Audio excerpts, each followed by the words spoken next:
تیمەکانی پشکنینی وەزارەتی ژینگەی عێراقن لەو شوێنانەی بۆمبەکانی چەکی کیمیاوی کەوتونەتە خوار سەرقاڵی پشکنین و وەرگرتنی نمونەی خاکی هەڵەبجەن تا بزانن کاریگەریەکانی چەکی کیمیاوی لەسەر خاکی هەڵەبجە ماوە یاخودنا.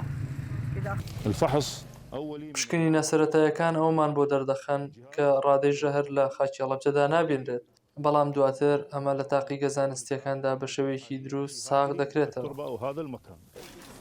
هاتنی تیمەکەی وەزارەتی ژینگەی عێراق وە گەندامێکی پەرلەمان دەڵێت لەو نێوەندەدایە راپۆرتە پزیشکەکان ئەوە دەڵێن ڕێژەی شێرپەنجە و لەدایکبوونی منداڵی نابەکام و نەخۆشیەکانی پێست لە هەڵەبجە ڕێژەکانیان بەراورد بە ژمارەی دانیشتوانەکەی زیاترە.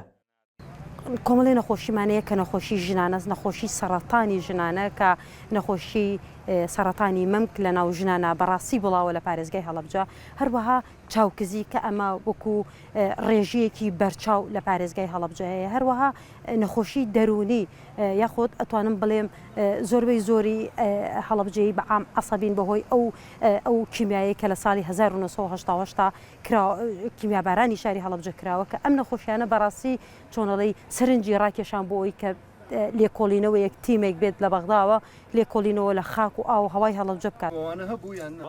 بریکاری وەزارەتی ژینگەی عێراق دەڵێت سەرجەم شکنینەکان دەبینە تاقیگەکانی بەغدا و لێکۆڵینەوە لە ڕادەی ژەهراوی بوونی خاکی هەڵەبجە دەکەین لەگەڵ خۆشماندا 30,000 نەمامان بۆ هەڵەبجە هێناوە.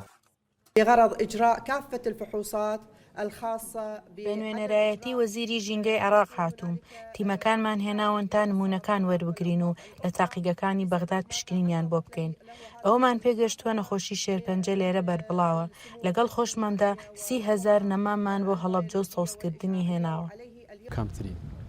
بەڕێوەبەرایەتی ژینگەی هەڵەبجە دەڵێن هەندێک لە توێژینەوەکان دەڵێن پێگاتەی بەرهەمە کشتوکاڵیەکان لەو شوێنانەی کە چەکی کیمیاویان بەرکەوتووە گۆڕاون.